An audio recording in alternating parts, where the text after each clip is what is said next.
Welcome to Jackie cinemas இந்த எபிசோடில் கதகளி திரைப்படத்தினுடைய வீடியோ விமர்சனத்தை பார்க்கலாம். அதற்கு முன்பாக இந்த திரைப்படத்தினுடைய வீடியோ விமர்சனத்தை கடலூர் மண்ணிலிருந்து, ஏன்னா கடலூர் சம்பந்தப்பட்ட ஒரு கதை என்பதால் கடலூர் மண்ணிலிருந்து, சொந்த ஊர் மண்ணிலிருந்து இந்த திரைப்படத்தினுடைய வீடியோ விமர்சனத்தை உங்களுக்கு வழங்கி கொண்டிருக்கிறேன். இப்போ நம்ம பார்த்துட்டு இருக்கிறது கடலூர் திருவஹீந்தபுர தேவநாத சுவாமி திருக்கோயிலுடைய எதிரில் இருக்கிற ஒரு சின்ன குன்றின் மீது உங்களுக்கு இந்த நிகழ்ச்சியை வழங்கி கொண்டிருக்கின்றேன். கடலூரில் தம்பா அப்படின்ற ஒரு ரவுடியினுடைய கதை. இந்த திரைப்படம் உண்மை சம்பவங்களாலான ஒரு தொகுப்பு. அதனால் இந்த திரைப்படத்தின் மீதான ஒரு மதிப்பு எல்லாருக்குமே, ஏன்னா உண்மை சம்பவங்களோடு ஒரு கதை சொல்லும்பொழுது அந்த திரைப்படத்தின் மீது அதிக ஆர்வத்தை ஏற்படுத்தும். இந்த திரைப்படமும் அதற்கு விதிவிலக்கல். கதகளி திரைப்படத்தினுடைய கதை என்னன்னு பார்த்துக்கலாம். தம்பா கடலூரில் மிகப்பெரிய ரவுடி. அவன் ஏகப்பட்ட பிரச்சனைகள்லாம் செஞ்சு ஏகப்பட்ட இடத்துல மிச்சம் வச்ச பிரச்சனைகளில் அவனை போகிறதுக்கு ஒரு 6 பேர் 7 பேர் கொண்ட குரூப் முயலுது. அதில் ஹீரோ விஷாலுடைய ஒரு குரூப்பும் ஒன்று. அவருக்கு 4 நாளில் கல்யாணம் நடக்க போகுது. கேத்ரின் தெரசா ஒரு கல்யாணம் பண்ணிக்க போகிறாரு. இந்த 4 நாளுக்குள்ளே கல்யாணம் பண்ணிகிட்டு இருக்கிறப்ப தம்பாவை ஒருத்தவங்க போட்டுடுறாங்க. கொடூரமாக கொலை செய்யப்படுகிறார். யார் தம்பாவை கொலை பண்ணாங்க? ஏன்னா விஷால் 4 நாளில் கல்யாணம் வச்சுக்கிட்டு நான் அந்த வேலையை செய்யவே இல்லை அப்படின்னு சாதிக்கிறாரு. நிறைய பேர் நிறைய இடங்களில் அந்த கதை சுற்றுச்சூழல்கிறது. தம்பாவை யார் தான் கொலை பண்ணாங்க, 6 பேரில் யார் தம்பாவை கொலை பண்ணாங்க அப்படின்றது தான் கதகளி திரைப்படத்தினுடைய சஸ்பென்ஸ் த்ரில்லரான ஒரு கதை. சரி, விஷால்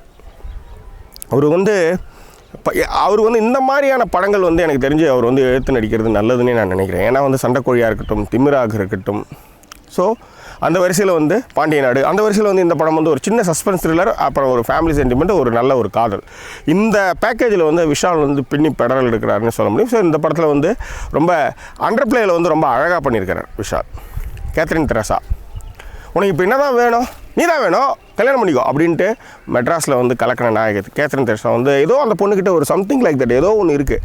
ஏன்னா ஒரு பெரிய அழகி அப்படின்லாம் சொல்ல முடியாது, ஆர்ப்பாட்டம் இல்லாத ஒரு அழகு. அதில் இருக்கிற அந்த சின்ன சின்ன முகபாவங்கள் தான் அந்த பொண்ணை நம்மளுக்கு ரசிக்க வைக்கிது. இந்த படத்தில் கூட மிக முக்கியமாக அந்த லவ் போர்ஷன், அவன் திரும்ப மாத்திரைகள் தூக்க மாத்திரை வாங்குறன்றப்ப அந்த பொண்ணோட ரியாக்ஷன்ஸு, அதை அவன் மேலே இருக்கிற காதலை வெளிப்படுத்திக்க கொள்ள முடியாத மாதிரி, ஆனாலும் அவன் மீதான காதலை வெளிப்படுத்தும் அந்த முகபாவம் இந்த படத்திற்கு மிகப்பெரிய பலம்.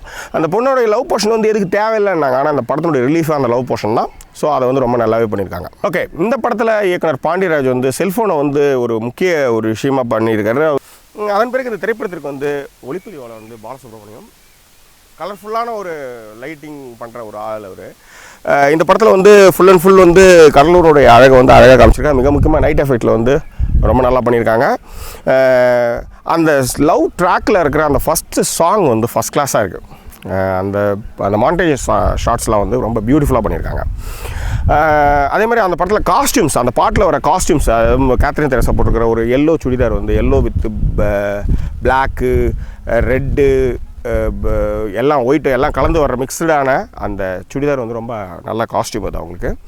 ஸோ அதன் பிறகு இந்த திரைப்படத்திற்கு எடிட்டிங் பிரதீப் பண்ணியிருக்கிறாரு. சண்டை காட்சிகளில் ரொம்ப, அதாவது பின்னாடி வர்ற சண்டை காட்சிகளாக இருக்கட்டும், அது ரொம்ப இயல்பாக நடக்கிற மாதிரி ஒரு 6 ஷாட்டை டக்குன்னு ப்ரெசென்ட் பண்ணியிருக்கிறாங்க. ரொம்ப நல்லா இருக்குது அந்த ஷார்ட்ஸ் எல்லாமே. பிகாஸ் அந்த லாஸ்ட்டு சண்டை காட்சிகள் ஏரியல் ஷாட்டில் கடலூரை பார்க்குறப்ப கடலூர் வாசியான எனக்கு மிக பெருமையாக இருக்குது அந்த ஷாட்லாம் பார்க்கும்பொழுது.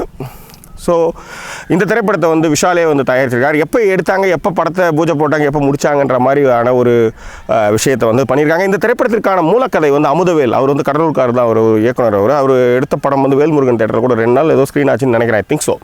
அவருடைய மூலக்கதையை தான் எழுத்து வேறு மாதிரி ஒரு ஸ்க்ரீன் பிளேவில் இந்த படத்தை மிக அழகாக ப்ரெசென்ட் பண்ணியிருக்காங்க. மிக முக்கியமாக இந்த திரைப்படத்துக்கு பெரிய ப்ளஸ்ன்னு நான் சொல்ல விரும்புகிறது என்னென்னா, டெம்ப்டிங். இன்டர்வலுக்கு அப்புறமும் கூட அந்த டெம்ப்டிங் எடுத்துகிட்டு வந்தது தான் இந்த படத்தோட பெரிய ப்ளஸ்ன்னு சொல்லுவேன். அதுலேயே இந்த திரைப்படத்தோட மைனஸ்ன்னு பார்த்தீங்கன்னா, இந்த டெம்ப்டிங் ரொம்ப தூரம் எடுத்துகிட்டு போனது ஓரளவுக்கு கொஞ்சம் நெளிய வைக்குதுன்னு சொல்ல முடியும்.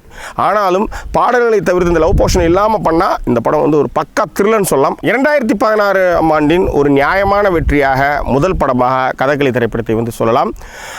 திருவனந்தபுரம் மலையிலிருந்து கேமராமேன் ஒளிப்பதிவாளர் தீபன் அவர்களுடன் ஜாக்கி சேகர். இந்த தளம் உங்களுக்கு பிடித்திருந்தால் சப்ஸ்கிரைப் பண்ணுங்கள், நண்பர்கிட்ட ஷேர் பண்ணுங்கள். மீண்டும் வேறொரு திரைப்படத்தினுடைய வீடியோ விமர்சனத்தோடு உங்களை நான் சந்திக்கிறேன். அதுவரை நன்றி கூறுவது உங்கள் ஜாக்கி சேகர். நன்றி, வணக்கம்.